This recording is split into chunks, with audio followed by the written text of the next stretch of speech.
مصطفیٰ جان رحمت پہ لاکھوں سلام، مصطفیٰ جان رحمت پہ لاکھوں سلام، شمع بز میں ہدایت پہ لاکھوں سلام۔ نحمده ونسلم على سيدنا ومولانا محمد رسوله النبي الأمي الأمين المكين الحنين الكريم الرؤوف الرحيم وعلى آله الطيبين الطاهرين وصحبه الكرام المتقين المخلصين وعلى جميع أئمة السلف الصالحين والأولياء والعلماء العاملين وعلينا معهم أجمعين، أما بعد، فأعوذ بالله من الشيطان الرجيم، بسم الله الرحمن الرحيم، فالذين آمنوا به وعزروه ونصروه واتبعوا النور الذي أنزل معه فأولئك هم المفلحون۔ صدق اللہ مولانا العظیم۔ ہم بات شروع کرتے ہیں قرآن مجید کی آیہ کریمہ کا، سورہ اعراف کی ایک آیہ کریمہ کا آخری حصہ میں نے تلاوت کیا، جس میں اللہ رب العزت نے ارشاد فرمایا، اور یہ آیت شروع ہو رہی ہے، الذین یتبعون الرسول النبی الامی الذی یجدونہ مکتوبا عندہم فی التوراۃ والانجیل یأمرہم بالمعروف وینہاہم عن المنکر ویحل لہم الطیبات ویحرم علیہم الخبائث ویدع عنہم اسرہم والاغلال التی کانت علیہم۔ یہ سب آقا علیہ السلام کے اوصاف و کمالات بیان کیے گئے، اور یہ آیہ کریمہ ان چند آیات میں سے ہے جو جامع الاوصاف اور جامع الکمالات نبویہ ہیں۔ حضور علیہ السلام کے ان اوصاف و کمالات کو بیان کر کے اللہ رب العزت نے آخر پہ ایمان کے مفہوم کو سمجھا دیا ہے اور اسے ایک عقیدہ بنا دیا ہے۔ فرمایا فالذین آمنوا بہ، جو لوگ اس رسول پر ایمان لائیں گے، جس کی ذات و صفات کا اور ذات و کمالات کا ذکر ہم نے اوپر کیا ہے، جو نبی رسول بھی ہیں، نبی بھی ہیں، امی بھی ہیں۔ جب رسول بھی کہہ دیا اور نبی بھی کہہ دیا، پھر امی ساتھ کہنے کی ضرورت کیا ہے؟ یہ مقام مصطفیٰ سمجھانے کے لیے ہے۔ اس لیے کہ جب رسول ہوئے تو اللہ رب العزت کی تمام رسالات کے حامل ہو گئے انسانیت کی طرف۔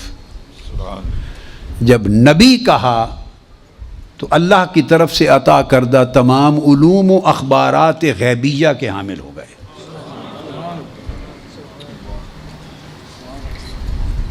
تو امی کی ضرورت کیوں پیش آئی؟ امی اس لیے کہا کہ لوگوں کو پتہ چلے کہ جتنے کمالات علم میں، اخلاق میں، فکر میں، فہم میں، معرفت میں،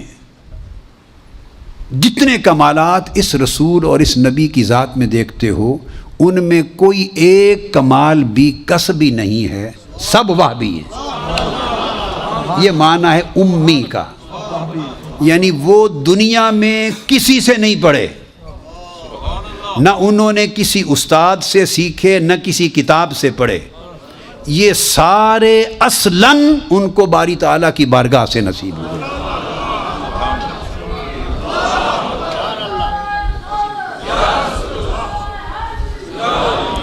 بعض لوگوں نے مقام مصطفیٰ کو نہ سمجھتے ہوئے لفظ امی کا ترجمہ کرتے ہوئے کسی نے ان پڑھ لکھ دیا، معاذ اللہ کسی نے الٹریٹ لکھ دیا۔ ایسے لکھنے والے سے بڑا نہ کوئی ان پڑھ ہے کائنات میں، نہ کوئی الٹریٹ ہے۔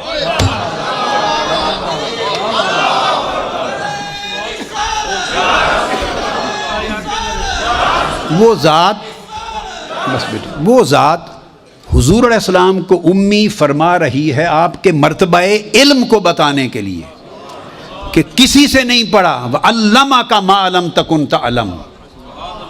خود اللہ نے آپ کو علم دیا. وَكَانَ فَضْلُ اللَّهِ عَلَيْكَ عَظِيمًا. اور تم ان کو الیٹریٹ کہہ رہے ہو اور ان پڑھ کہہ رہے ہو. یہ مقام علم کا اظہار ہو رہا ہے الامی. اور یہ امی میں اصل کا معنی ہے. قرآن کو ام الکتاب کہتے ہیں, سورہ فاتحہ کو ام الکتاب کہتے ہیں کہ سارے قرآن کے علوم کو ایک صورت میں جمع کر دیا, اس لیے یہ پورے قرآن کی ام ہے. اس طرح اولین و آخرین ساری کائنات کے علم جس ذات میں جمع ہو جائیں وہ ذات امی کہلاتی ہے. اسی طرح جس طرح سورہ فاتحہ قرآن کی امی کتاب.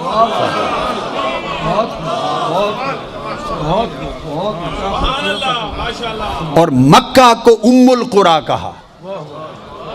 مکہ کو ام القریٰ کہا, یعنی کرۂ ارضی پر سب سے پہلے جس گھر کو, جس شہر کو اللہ نے بنایا, جس اصل سے کائنات کی ابتدا ہوئی وہ ام القریٰ ہے.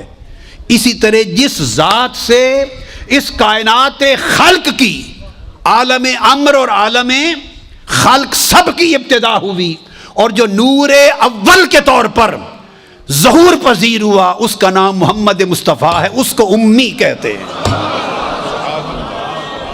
یعنی مکہ اس لیے امی ہے شہروں میں کہ اس سے ساری کائنات پھوٹی, اور تاجدار کائنات اس لیے امی ہیں کہ اس سے سارے انبیاء کی نبوتیں پھوٹی, سب کی رسالتیں پھوٹی, انسانیت کے کمال پھوٹے, ساری کائنات خلق کا وجود حضور کے نور سے پھوٹا.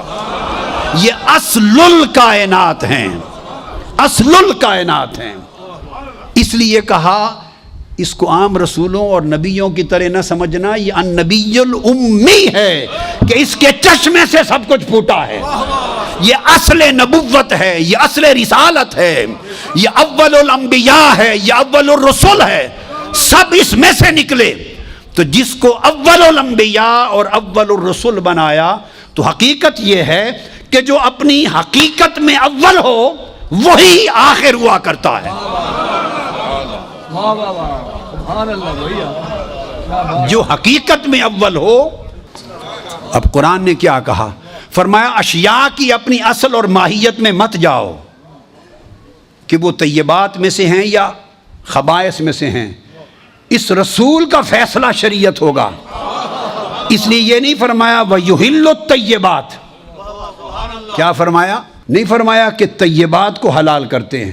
وہ لاکھ طیب ہوتی پھریں, جب تک زبان مصطفیٰ سے نہ نکلے کہ یہ حلال ہے وہ حلال ہو نہیں سکتی. وہ طیب ہو کر بھی حلال نہیں ہو سکتی.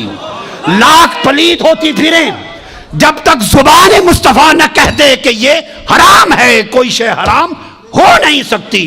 تو حلت و حرمت کسی شے کی اصل ماہیت پر اس کا مدار نہیں کہ وہ طیب ہے یا خبیث. مدار حلت و حرمت کا زبان مصطفیٰ پر ہے. ارے جسے حلال کہہ دے وہ حلال ہے, جسے حرام کہہ دے وہ حرام ہے.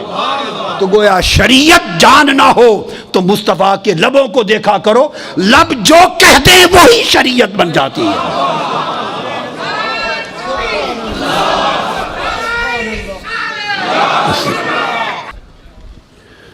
اقرا بسم ربک الذی خلق, خلق الانسان من علق, اقرا وربک الاکرم الذی علم بالقلم علم الانسان ما لم یعلم. 5 آیتیں سنا دی. پوچھا آقا یہ کیا ہے؟ قرآن ختم ہو گیا یہاں پر, پہلی وہی. آقا یہ کیا ہے؟ میرے آقا نے فرمایا یہ قرآن ہے. یہ جو جملہ فرمایا یہ قرآن ہے. جس کو ماننے والے مسلمان ہو گئے اور نہ ماننے والے کافر رہے. یہ جملہ قرآن ہے یا حدیث ہے؟ بولیے. حدیث رسول ہے نا کہ یہ قرآن ہے. تو جنہوں نے مان لیا تو انہوں نے قرآن کا قرآن ہونا پہلے مانا یا حدیث مصطفیٰ کا سچا ہونا پہلے مانا؟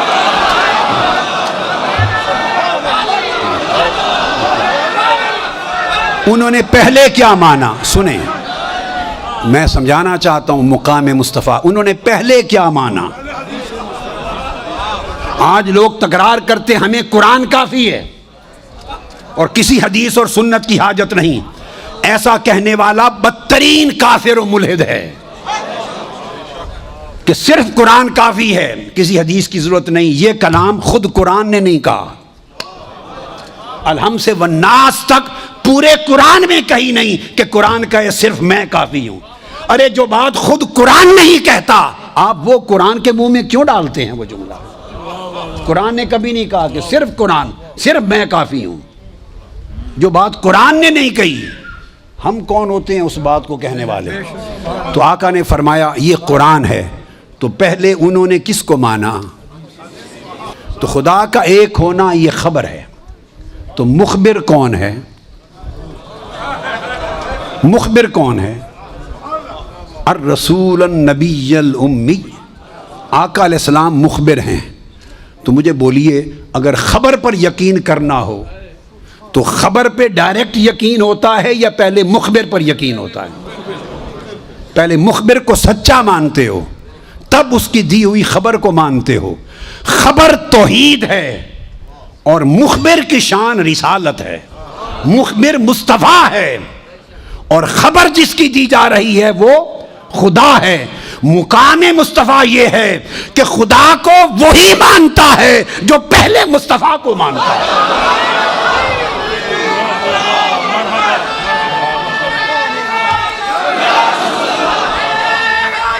مقام مصطفیٰ صحابہ کرام کے عقیدے سے سمجھو. آقا اشارہ فرما کے کہتے ہیں یہ کون سا شہر ہے؟ کیا صحابہ کرام 1.25 لاکھ صحابہ ہیں, حجت الوداع ہے, ان کو معلوم نہیں تھا کہ یہ مکہ ہے؟ بولیے کسی ایک صحابی نے نہیں کہا یا رسول اللہ یہ مکہ ہے. یہ ہے صحابہ کا عقیدہ اور یہ ہے ادب. 1.25 لاکھ صحابہ سے پوچھ رہے ہیں یہ کون سا شہر, ایک نے جواب میں نہیں کہا یا رسول اللہ یہ مکہ ہے. جس میں جسارت نہ ہو وہ عقیدہ صحابہ کا عقیدہ ہوتا ہے. زبان چپ ہو گئی, جس میں نرا ادب اور سکوت ہو وہ عقیدہ صحابہ کا ہوتا ہے, اس کو اہل سنت کا عقیدہ کہتے.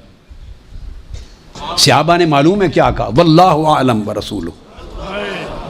ہے کعبہ سامنے, وہیں سے آئے ہیں, طواف کر کے آئے ہیں, 3 دن پہلے وہیں سے آئے ہیں, وہیں سے احرام باندھ کر آئے ہیں, وہیں سے احرام باندھ کر آئے ہیں. کہتے اللہ اور اس کا رسول بہتر جانتا ہے. کوئی جواب نہ دیا. پھر آقا علیہ السلام نے فرمایا یہ کون سا مہینہ ہے؟ حج کر رہے ہیں, حج. پھر پوچھتے ہیں آقا علیہ السلام یہ کون سا مہینہ ہے؟ وہی احرام باندھ کے کھڑے ہیں, مینا میں عرفات سے آئے ہیں, مینا میں حج ہو رہا ہے. تو نہیں معلوم کہ یا رسول اللہ یہ حجت الوداع ہے؟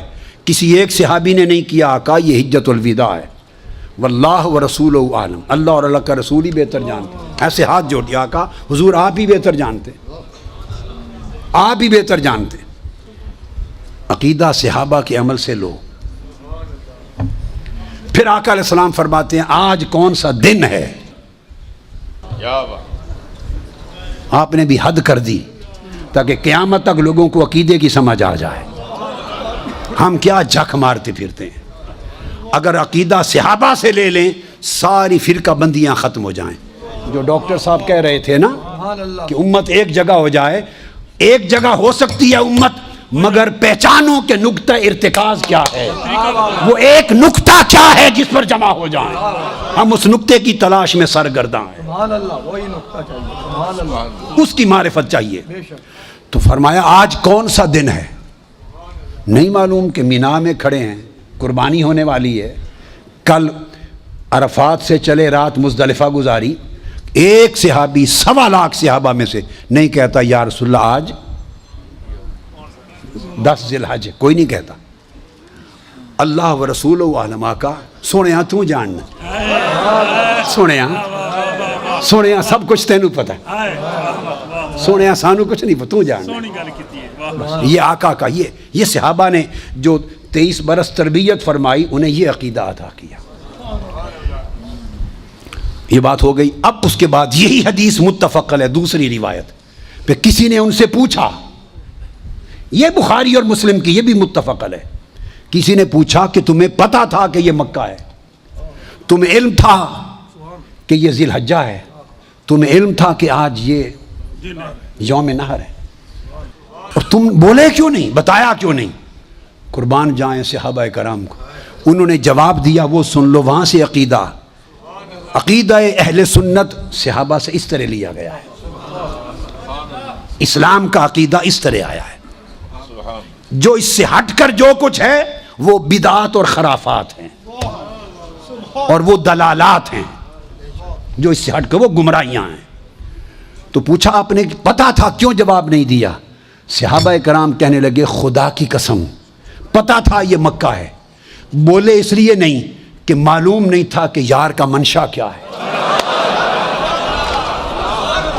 معلوم نہیں تھا حضور کا منشا کیا ہے، ہم مکہ کہہ دیتے، حضور اس کا کوئی نام بدل دیتے، کوئی اور نام دے دیتے۔ اب یہ بات بڑی سمجھنے والی ہے، صحابہ جب یہ کہہ رہے ہیں، یہ بڑا خاص نقطہ علماء کرام کے لیے اور مدرسین کے لیے، جب صحابہ کرام بخاری مسلم میں روایت کے مطابق متفق علیہ جب کہہ رہے ہیں کہ ہم بتا دیتے حضور نام بدل دیتے تو وہی ہو جاتا جو فرما دیتے۔ جب یہ جواب دے رہے تھے انہیں قرآن کی وہ آیتیں یاد نہیں تھی، اول بیت وضع ببکہ کہ یہ مکہ شہر ہے۔ ہائے ہائے ہائے، ان صحابہ کو نہیں معلوم تھا کہ قرآن اس شہر کو مکہ کہہ چکا ہے۔ ارے قرآن اس شہر کو مکہ کہہ چکا ہے، جانتے ہوئے کہ قرآن نے ڈکلیئر کر دیا یہ مکہ، پھر احتمال ہو رہا ہے کہ ہم مکہ کہیں حضور نام بدل دیں، تو بھلے قرآن میں آ گیا تھا، اگر حضور نے کہہ دیا یہ مکہ نہیں آج سے یہ مدینہ ہے، اس کا نام مدینہ ہو جائے۔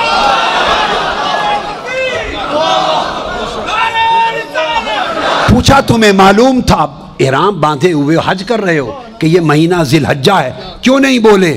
عرض کرنے لگے پتا تھا ذی الحج ہے، بولے اس لیے نہیں کہ پتہ نہیں یار کا منشا کیا تھا، ہم ذی الحجہ کہتے، حضور کہہ دیتے نہیں آج سے محرم ہے، تو خدا کی قسم یہ محرم ہو جاتا۔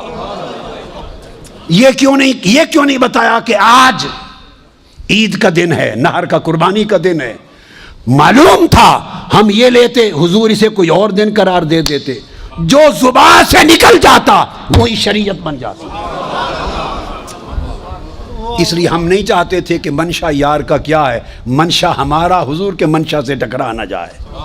سب کچھ قرآن کے ذریعے علم ہے، مگر تب بھی جویائی کی جسارت نہیں کرتے۔ یہ ہے مقام مصطفیٰ جس کی معرفت صحابہ کو تھی۔ اس مقام کی جگہ ہو جس عقیدے میں، تب وہ ایمان بنتا ہے، ورنہ نیری بے ایمانی ہے، نیری بے ایمانی۔ اگر آقا کی ذات سے تعلق یہ نہیں، نمازیں نہیں بچائیں گی، یاد رکھیں، نمازیں نہیں بچائیں گی، کس نے کیا پڑھا کیا نہیں۔ قبر میں تو مقام مصطفیٰ کا سوال ہوگا، اس پر ہم آتے ہیں آگے انشاءاللہ۔ تو میں عرض کر رہا تھا کہ آئیے ہم عقیدے کو سمجھیں۔ عقیدہ کی بنیاد ایمان ہے، ایمان کی حقیقت بتا دی، یہی فلسفہ سورہ اخلاص کا ہے۔ فرمایا قل هو اللہ احد، سنیا انہاں نو دس دے کہ میں ایک ہاں، سنیا من مونیا انہاں نو دس دے کہ میں ایک ہاں۔ خدا کا نبی سے کلام کرنا اور نبی کو رسول کو کہنا کہ میرا میسج یہ پیغام امت بندوں تک پہنچا دے، اس پروسیس کو شریعت میں اصطلاح میں رسالت کہتے ہیں۔ تو قل عنوان رسالت ہے، قل عنوان رسالت ہے، اور هو اللہ احد، وہ اللہ ہے، ایک ہے۔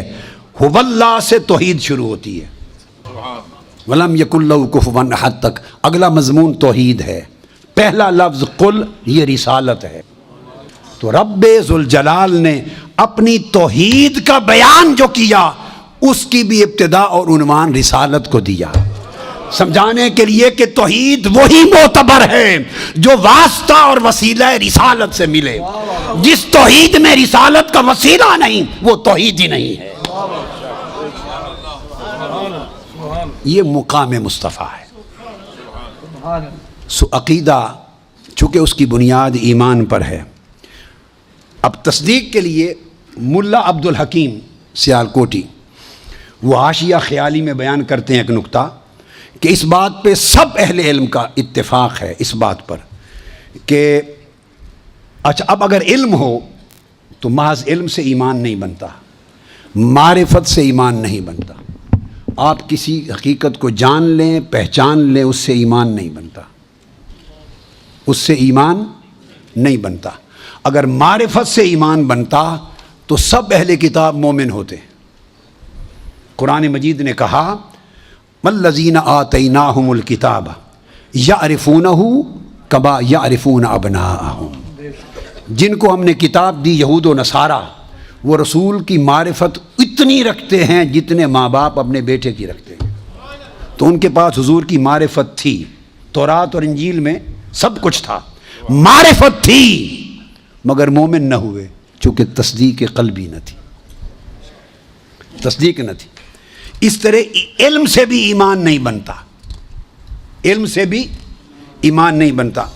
شرح عقیدہ ابن حاجب میں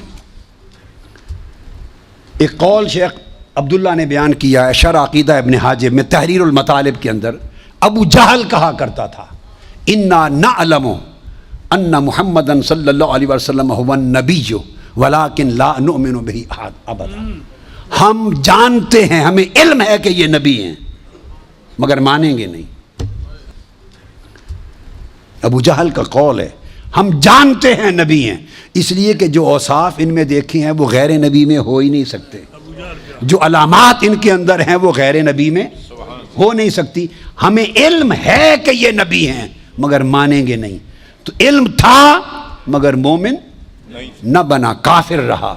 یہود و نصارہ کو معرفت تھی مگر کافر رہے اس لیے کہ تصدیق نہ تھی. اب تصدیق کے بارے میں سب کہتے ہیں یہ لغوی اعتبار سے یہ جو تصدیق ہے معرفت لغوی اعتبار سے تصدیق سے خارج ہے, مگر اس پر اہل علم کا اختلاف ہے کہ تصدیق کے لغوی سے تو خارج ہے مگر کیا یہ تصدیق منطقی بھی ہے یا کیا تصور میں داخل ہے. بعضوں نے صدر الشریعہ نے کہا تصدیق منطقی میں داخل ہے, بعضوں نے کہا کہ نہیں تصور میں داخل ہے. اب نقطہ سمجھنا ہے, منطقی تصدیق جو علم اور معرفت سے جس کی خبر ہو جائے, علم و نظر سے, اور تصور جو وجود ذہنی ہے جو علم کے ذریعے ذہن میں تصور قائم ہو جائے, یہ دونوں چیزیں مل کر بھی تصدیق شرعی نہیں بناتی. تصدیق شرعی تب بنتی ہے, یہ بات بڑی اہم نقطے کی طرف لے جا رہا ہوں. تصور علم ہے, وجود ذہنی ہے, ذہن سمجھ گیا مگر مومن نہیں بنا چونکہ تعلق ذہنی پیدا ہوا, تعلق ذہنی پیدا ہوا. منطقی تصدیق ہو گئی معرفت سے مگر مومن نہ بنا چونکہ وہ بھی تعلق فکری اور نظری پیدا ہوا. تو قاعدہ کلیہ یہ ہے کہ اگر حضور کی ذات سے, بڑی خاص بات بتا رہا ہوں, حضور کی ذات سے تعلق اگر علم و نظر کا ہو اور فکر کا معرفت کا ہو تو عقل اور علم و نظر کا تعلق رکھ کے کوئی مومن نہیں بنتا. مومن تب بنتا ہے جب دل جڑ جائے مصطفیٰ کے ساتھ, تصدیق قلبی ہو جائے. تصدیق شرعی کہتے ہیں ربط قلبی کو, دل کی گانٹھ بندھ جائے مصطفیٰ کے قدموں سے. تصدیق شرعی تب بنتی ہے کہ ربط قلبی پیدا ہو جائے, دل ماننے لگے, اور دل ماننے کو آئے بلا الف بے بھی نہ آتا ہو تب بھی دل کیا ہے مان لے. ہائے ہائے. بلال حبشی اس نے کون سی علم اور منطق کی کتابیں پڑھی تھیں مگر اس جیسا ایمان کسی عالم کا ہوگا. تو بنیادی چیز یہ ہے کہ عقیدہ اور ایمان وہ پیدا ہوتا ہے ربط قلبی سے. ربط قلبی ہو جائے تو عقیدہ اور ایمان بنتا ہے, اور اگر ربط قلبی نہ ہو، لاکھ علم و نظر اور فلسفہ اور فہم اور معرفت ہوتا پھرے، ذہنی اور فکری اور علمی تعلق سے ایمان نہیں آتا۔ یاد رکھ لیں، ایمان یہاں جنم نہیں لیتا، ایمان یہاں جنم نہیں لیتا۔ ایمان کا موضوع یہ ہے، دل ہے۔ یہاں علم جنم لیتا ہے، یہاں عشق جنم لیتا ہے۔ تو لفظ ایمان جسے تصدیق شرعی کہتے ہیں، اور تصدیق شرعی جو نام ہے ربط قلبی کا، وہ اشارہ دیتی ہے اگر ایمان والا بننا ہے تو تعلق عشق کا پیدا کرو، تعلق قلبی محبت کا پیدا کرو۔ عقل اور فکر و نظر اور فلسفہ و منطق اور کتب کھنگال کے رکھ لو، مومن نہیں بنتے جب تک ربط قلبی نہ ہو۔ اب یہ ایمان کی بحث تھی، اب یہی بات عقیدے میں سنا دوں۔ عقیدہ کے اعتبار سے عقیدہ عقد سے ہے، اس کا معنی توثیق اور الربط بالقوہ، مضبوطی سے گانٹھ باندھ دینا طاقت کے ساتھ۔ والذین عقدت ایمانکم ولکن یؤاخذکم بما عقدتم الایمان، جب تک گانٹھ نہ بدھے جو کھل نہ سکے عقیدہ نہیں بنتا۔ جو شک میں رہیں، ہاں یار یہ بھی ٹھیک ہے، یہ بھی ٹھیک ہے، یہ بھی درستی کہتے ہوں گے، یہ بھی درستی کہتے ہوں گے، پتہ نہیں یہ ہے، پتہ نہیں وہ ہے، لا الہ ہؤلاء ولا الہ ہؤلاء، یہ لوگ کبھی مومن نہیں بنتے۔ جب تک فکر و نظر کی وادیاں عبور کر کے ربط قلبی، حب قلبی، عشق قلبی کا تعلق ذات مصطفیٰ سے استوار نہ ہو جائے، اور علم و معرفت کے سارے پیمانے حضور کے قدموں پہ نچھاور نہ ہو جائیں، اس وقت تک نہ ایمان بنتا ہے نہ عقیدہ بنتا ہے۔